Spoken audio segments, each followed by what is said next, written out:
Hello everyone and welcome to the explanation of worksheet 1C. This is the last worksheet in this chapter that's, new stuff. 1D is going to be the review for this chapter. And the topics on this worksheet are going to be almost identical to what they were on 1A and 1B. We're doing a lot of order of operations and then just simplification and solving of just regular equations. So rather straightforward. 1A was meant to be like the easiest of the versions of this. 1B was a bit tougher, and then this 1C will be a little bit more challenging. Like I said, 1D is just a review of everything that we've done, so it shouldn't be too bad. Now, I am going to be collecting worksheets 1A, B, and C on the day of your exam. Exam is in week 3, and it's going to be the one day that you see me that week. I will collect worksheets 1A, 1B, 1C from you, so please have those done by then. And if you don't do the review, it's not a problem. I do have the answer key online, like everything. But like I said, I think it would only prepare you for the test. So here we go. Let's talk about the first one on worksheet C. So on worksheet C, let's look at number 1. So for number 1, we have some fractions, and they're both being divided by x. So to undo that division by x, I'm going to multiply everything in this whole equation by x, and that'll get rid of that division. So if I do that, the setup is like this. Use some parentheses and distribute that x in there. The x on the 2 divided by x will go away, so you're left with just 2. Negative 5 becomes negative 5x. 6 over x, the x goes away, and you're left with 6. And then 4 times x is just 4x. From here, this is simple enough. We need to just get x on one side of the equation and all by itself. So I'm going to add 5x to both sides and then subtract 6 from both sides. You're left with negative 4 equals 9x. Divide both sides by 9. And I'm just going to leave my answer like this as negative 4 over 9. And that's all done. All right, let's look at number 3. So number 3, we have a fraction equals a fraction. If you ever get this, this is a real nice setup because we can just cross multiply, and then it's going to be pretty straightforward. So I did one of them in red, and that's the first part. So 3 times 2x minus 7. And then I did the other one in blue, so it's going to be that 2 times 2x plus 4. We distribute the 3, distribute the 2. You end up with 6x minus 21 equals 4x plus 8. I need to get x on one side of the equation, so I bring it to the left. You get 2x minus 21 equals 8. Add 21 to both sides, and you end up getting 29 equals 2x. Divide both sides by 2. If you cut a 29 in half, you get 14 and a half, and that's what x equals, so that's what we call it. All right, so let's move to number 4. So number 4, this is a bit challenging because we have a fraction equals, and then we have a number minus a fraction. So what I'm going to do is I'm going to turn the stuff on the right into a single fraction so I can eventually do the cross multiplication. So if I do that, I need to turn 2 into a fraction. So I'm just going to call it 2 divided by 1 because dividing by 1 doesn't change anything. It's still going to be a 2. So we do that. And then to combine those 2 fractions on the right, I need to have common denominators. So I'm going to multiply the top of that 2 over 1 by an x and the bottom of it by an x. So you get 2x over x. So now in green, that fraction now matches the one on the right of it. So both the bottoms on those are x's, so we can combine the tops. So we're going to get 2x minus 5 up top, and then x is still going to be on bottom. And now we have fraction equals fraction. That was the whole point of doing that. So now we can do some cross multiplication and solve for x. So we're going to do x times 12x minus 5 in red. And then the other one's going to be a little tough because they're both polynomials, but we're going to do 6x plus 3 times 2x minus 5. So if we do that, we get this.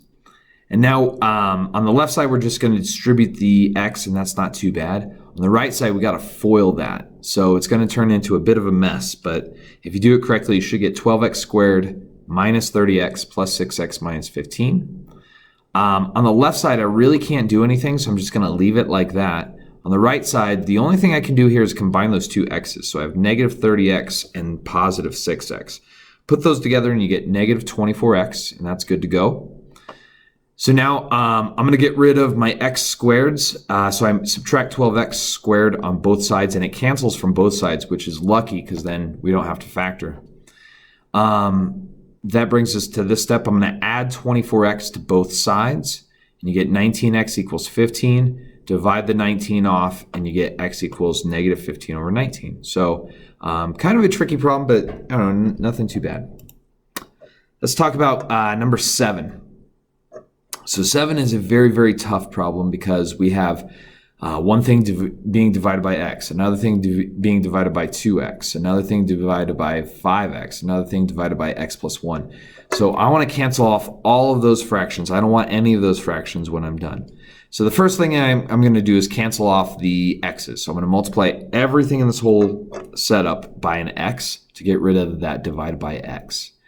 So for the first one, that will just become a 1. The second one, we multiply the top by an x, like we do the next one and the next one. So we get all these x's up on top because we multiplied by that x.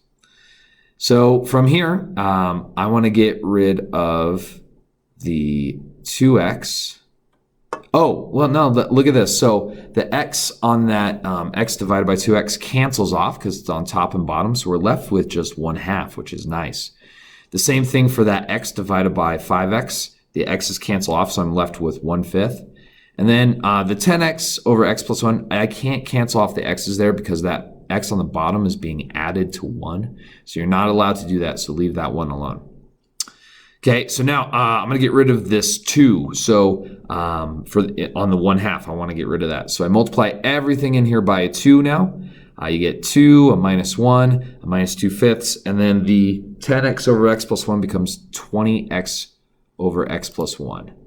Okay, next one, I want to get rid of that 5. So I'm going to multiply everything by a 5. And if you do that, you get 10 minus 5 minus 2. And then on that fraction that we have left, we multiply 5 times 20, we get 100. And now it's 100x over x plus 1. So I'm almost done. I'm going to get rid of that x plus 1. But before I do that, I'm going to combine this 10, this minus 5, and this minus 2. If you subtract those, you're going to get a positive 3. And the last thing I want to do is get rid of this x plus 1 on the right side. So I'm going to multiply both sides by an x plus 1. You're going to get 3x plus 3. And then the right side cancels the bottom now, so it's just going to be 100x. So now I'm going to get rid of x's. So I'm going to subtract 3x over to the right. I'm left with 97x equals 3.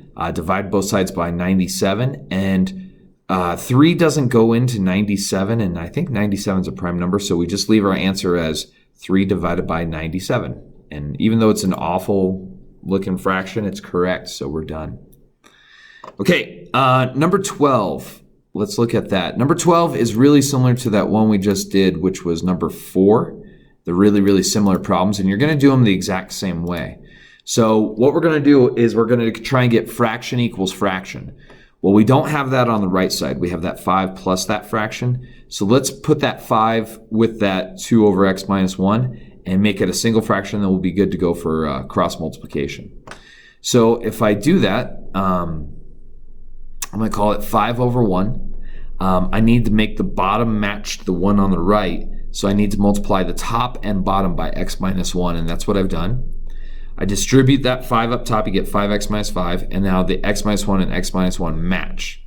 So I put those together, and you're going to get 5x minus 5 plus 2 up top, and on the other side, it's just going to be 2x. Now, if everything is being divided by x minus 1, which it is, I can cancel it off by multiplying everything in here by x minus 1. I didn't do a good job of showing that step, but what happens is all of those cancel off, and you're just left with the tops. So I have 2x equals 5x minus 5 plus 2. And I'm going to add the negative 5 and the 2, and you get negative 3. And now, here we go. So now I'm going to subtract 5x from both sides. So you get negative 3x equals negative 3. Divide both sides by negative 3, and you get x equals 1. So like I said, that problem is super duper similar to, I think it was number 4. Same process. and we end up with a nice answer at the end. Okay, so that is it. That's all I'm going to do for worksheet C. As you go through there, make sure you're using my answer key to make sure you're getting things right and or getting things similar to mine.